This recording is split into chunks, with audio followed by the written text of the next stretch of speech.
हमें अभी भी याद है जब वंदनीय गुरुदेव ने आर्मी में योग का आरंभ करने का प्रथम प्रयास किया था और उसमें सक्सेसफुल भी हुए, लेकिन एक संघर्ष के बाद। और तब एक प्रश्न बार बार उठ करके सामने आता था, उठाया जाता था कि आर्मी वाले, पुलिस वाले तो बहुत फिट होते हैं, फिर उन्हें योग की आवश्यकता क्या है। और तब वंदनीय गुरुदेव ने कहा कि योग का उपदेश, सबसे बड़ा उपदेश रणभूमि के मैदान में दिया गया था। उस रणभूमि के मैदान में जहाँ महान योद्धा धनुर्धर अर्जुन अपने शस्त्र त्याग देते हैं और तब श्री कृष्ण कहते हैं कि तस्मात् योगी भवः अर्जुन। योग का बहुत बड़ा संबंध हमारे पुलिस विभाग से भी है। और इस ही विषय पर बात करने के लिए हमारे साथ आज एक ऐसे व्यक्तित्व के स्वामी जुड़ रहे हैं जिन्हें आप अक्सर टेलीविज़न चैनल्स पर होने वाली चर्चाओं में राष्ट्रहित पर बहुत मजबूती से अपना पक्ष रखते हुए देखते हैं, जिन्होंने 1974 में IPS सर्विसेज ज्वाइन की और उत्तर प्रदेश के DGP के रूप में 2007 से 2009 तक अपनी सेवाएं दी। 2010 में आप सेवानिवृत्त हुए और आज एक एजुकेशनिस्ट के रूप में pro chancellor Noida international university में अपनी सेवाएं दे रहे हैं। पूर्व IPS अधिकारी, जाने माने वक्ता, सोशल रिफॉर्मर और एजुकेशनिस्ट श्री विक्रम सिंह जी हमारे बीच जुड़ रहे हैं नोएडा से, और इस बहुत महत्वपूर्ण विषय पर बात करने के लिए, जो कि है पुलिस विभाग में योग का महत्व। नमस्कार, जय हिंद, हरिओम। हम सब भारतवासी धन्य हैं कि हमें परम पूज्य स्वामी भारत भूषण जी, परम पूजनीय आचार्य प्रतिष्ठा जी और उनके संगठन मोक्षायतन योग संस्थान का सानिध्य और आशीर्वाद प्राप्त है। विगत 2015 से भारत सरकार की आयुष मंत्रालय के तत्वाधान और उनके सहयोग से अद्भुत कार्य इस संस्था के द्वारा किया जा रहा है। भारत में ही नहीं, पूरे विश्व में योग के गूढ़ तत्वों को एवं भारतीय दर्शन और सभ्यता के बारे में जन जन तक संदेश पहुंचाए जा रहे हैं, जिससे सभी लाभान्वित हो रहे हैं। मैं परम पूज्य स्वामी जी को विगत 2007 से जानता हूं, जब उनका आशीर्वाद मुझे पुलिस महानिदेशक होने पर प्राप्त हुआ था। एक बारगी मैं समझ गया था कि स्वामी जी ऐसा सात्विक और स्वस्थ व्यक्ति ही पुलिस का ब्रांड एम्बेसडर हो सकता है, और उनके जीवन दर्शन को आत्मसात करते हुए उनकी शिक्षा को जन जन तक पहुंचाने का प्रयास किया गया। मैं कोई बहुत प्रतिभाशाली साधक नहीं हूं, लेकिन परम पूज्य स्वामी भारत भूषण जी के श्री चरणों में जो मुझे लाभ मिला, मैं समझता हूं कि उस प्रसाद को मैंने केवल अपने पास तक नहीं रखा, अपितु पूरे पुलिस विभाग के 2 लाख से ऊपर कर्मियों तक पहुंचाया। मुझे कहने में कोई संदेह नहीं है कि पुलिस कार्य अत्यंत दुष्कर है और दिन प्रतिदिन दुष्कर होता जा रहा है। इन परिस्थितियों में योग ही एक रास्ता है, योग ही एक माध्यम है। और अगर इसके एक सूत्र में स्वामी जी ने कभी कहा था, ध्यानम शरणम गच्छामि, कि शरीर सौष्ठव के साथ साथ, योगाभ्यास के साथ साथ, आसन व्यायाम के साथ साथ यदि प्राणायाम और ध्यान की प्रक्रिया अपना ली जाए तो पुलिस कार्य में सोने पे सुहागा हो जाएगा। ये बात कुछ असमंजस सी, अप्रत्याशित सी और कदाचित जिसमें कोई सामंजस्य नहीं है। पुलिस कार्य और योगाभ्यास, आपराधिक अनुसंधान, अपराध नियंत्रण, माफिया नियंत्रण और योगाभ्यास, मूल में अगर स्वामी जी की शिक्षा पर आप जाएं, आप स्वयं देखिएगा, सबसे पहले अगर मन स्थिर है, थिंकिंग स्पष्ट है, क्लैरिटी ऑफ थॉट है और मन में शुचिता है, आचार विचार में सात्विकता है, तो सर्वत्र मंगल ही मंगल और कल्याण ही कल्याण है। अब स्वामी जी के बताए हुए दिशा निर्देश अगर हम देखें कि किस प्रकार योगाभ्यास और योग के माध्यम से पुलिस प्रशासन में क्रांतिकारी परिवर्तन और रूपांतरण आ सकता है।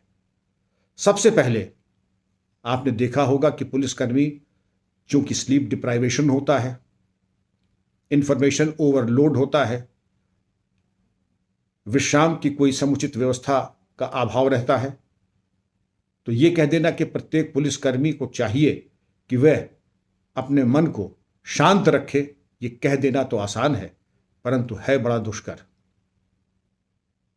गुरुदेव और आचार्य प्रतिष्ठा जी पूरे सोशल मीडिया पर और यूट्यूब में छाए हुए हैं, अत्यंत लोकप्रिय वक्ता है और उनकी ओजस्वी वाणी से ऐसा एक भी व्यक्ति ढूंढना मुश्किल है जिसने देखा हो और उसके जीवन में रूपांतरण न हुआ हो। छोटे छोटे सूक्ष्म व्यायाम, छोटी छोटी क्रियाएं और इतने गूढ़ तत्वों को इतनी सरल और सहज भाषा में उन्होंने बता करके, हल्के प्राणायाम, आज ही मैं देख रहा था नाड़ी शोधन आचार्य जी का कि वजन पे किस प्रकार नियंत्रण किया जाए प्राणायाम के माध्यम से, भोजन पर किस प्रकार नियंत्रण किया जाए।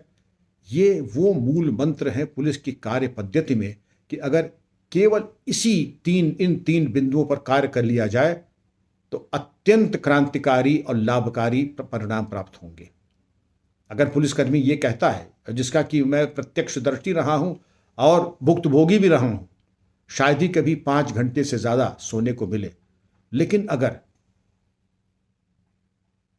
प्राणायाम, ध्यान और योग निद्रा के अभ्यास से हमें 8 घंटे की निद्रा का आनंद मिल सकता है तो क्यों ना हो। यह तो विन विन सिचुएशन है। प्राणायाम, ध्यान और योग निद्रा और ये सब चीजें निशुल्क परम पूज्य स्वामी जी और आचार्य प्रतिष्ठा जी के द्वारा ये यूट्यूब पर उपलब्ध हैं। दोनों भाषाओं में उपलब्ध हैं, इंग्लिश में भी और हिंदी में। Very often we find that the knee-jerk reactions of the police department are due to the short fuse that police officers generally are on because of tremendous workload and the stresses of day-to-day life. And the 3 things that I mentioned earlier, so beautifully enunciated by Param Pujya Swami Ji and Acharya Ji, would in fact give a calmness of mind. When the mind is calm, the decision making will never be knee-jerk. It will always be after considerable application of mind, clear thinking, and selection of the best possible alternatives. Under these circumstances, yoga is a blessing and meditation indeed. As I said before, and again reiterate for everybody's advantage, dhyanam sharanam gacchami. Yoga can add certainly a wonderful new dimension not only to policing but also to public welfare and also any kind of management. I am reminded of my training days when Mr. Vaghaiwala, an IPS officer, a Parsi gentleman, said, "It is impossible for any police officer or an IPS officer to be a good administrator unless he is a yogi." I again go back to Swami Vivekananda's words, "Those who are not yogis are slaves. We are slaves to small changes, small things that impact us." By becoming yogis, of course, it takes a lifetime or perhaps many, many lifetimes to become a yogi. But at least the moment we start trying to emulate the tasks and the teachings as enunciated by Param Pujya Swami Ji and Acharya Ji, rest assured that we become blessed. We not only create an environment of positivity for ourselves, but for our workforce, our colleagues, our families, and anyone who comes into contact with us. Swamiji once mentioned, as a yogi, when you're sitting in your office, or any person who is into practice of yoga, would realize that any person who comes to see you will return more happy, more relaxed, feeling deeply blessed that he met the person who is a yoga practitioner. Unfortunately, the reverse is also true. It is difficult to go to somebody's office. I don't want to be rude or harsh, but entering a non-yogi's office also has its consequences, and I will stop at that. At one place, there is a burst of positive energy. At the other places, yes, there's so much to be done to make the other person feel comfortable. It is not just the comfort level that matters. It is not just the environment of positivity. Of course, that's a big bonus. But when a person is relaxed, the decision making is transparent, simple, and people friendly. Otherwise, the negative consequences of an unrelaxed mind, what happens? I can guarantee and tell you that the number of suicides came down in the police department when the yoga practices started. Of course, there are initial hiccups. People are reluctant to take new ideas. Policing and yoga, they are not compatible. And if they're not compatible, why practice it at all? But the bottom line is, you really become a good police officer, an excellent police officer, an outstanding police officer if you just practice simple things. Now let me tell you the cost. Zero cost. Just go to the YouTube and the social media. The blessings in the form of the teachings of Param Pujya Swamiji and Acharya Ji, they're free of cost. Time, of course, you have to give yourself the time. And the other question apart from the cost, any police officer would ask you, begin with 10 minutes a day. Then when yoga takes a grip over you, it will become 15 minutes, 20 minutes. And then, as Swami Vivekananda Ji had said, give yourself 90 days and you will become a full-fledged yogi. Then you will be a police officer, whether the DGP or a constable. You will be a yogi police officer, and it is here that you are a blessing in the form of a yogi out to serve humanity and ensure the rule of law. Everybody is your friend. You will have no enemies. And the other thing that I can tell you, that one who practices yoga has friends all across. As they say that he becomes Ajat Shatru, where others would not even venture to look, the yogi police officer goes, he sees, and it emerges positively and victorious. There have been very few occasions when yogi police officers have had to use force. Their mere presence, by the blessings of Param Pujya Swamiji, because his blessings and his Ashirwad have rubbed up on the police officer, and many of the crises solve themselves by just a calm voice, a low tone, a healing touch, and there you have community policing.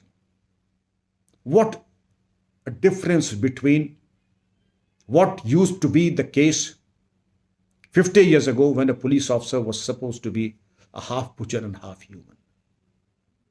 Today, a police officer has to be a half yogi and a half police officer. And that is where the blessing lies. I can see the rainbow in the horizon. I can see the blessings coming down from the Mokshayatan Yoga Sansthan through Param Pujya Swamiji and Acharya Ji in the form of giving manna to the hungry. And also, it gives you so much: a calm mind, clarity of thought, relaxation, and excellent health. You may question, after all, police is all about bronze. Not necessarily. Param Pujya Swamiji was an avid and a very enthusiastic gym workout person. I also have been a gym workout person, but I'm also deeply interested in asana vyayam, meditation, pranayam.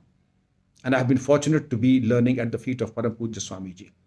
Indeed, if policing has to go to a different level, it has to be through yoga, through positivity, through the relaxation techniques of pranayam and dhyan. What I'm placing before you are first-hand experiences, not something that is bookish or only academic. I have practiced it. I know my reactions are more appropriate, more peace giving, because love is supreme, and love is the end product of all yoga, because it is communion. Hari Om, my pranams at your feet. Please try to bring in yoga in whatever be the walk of life. Hari Om, Hari Om.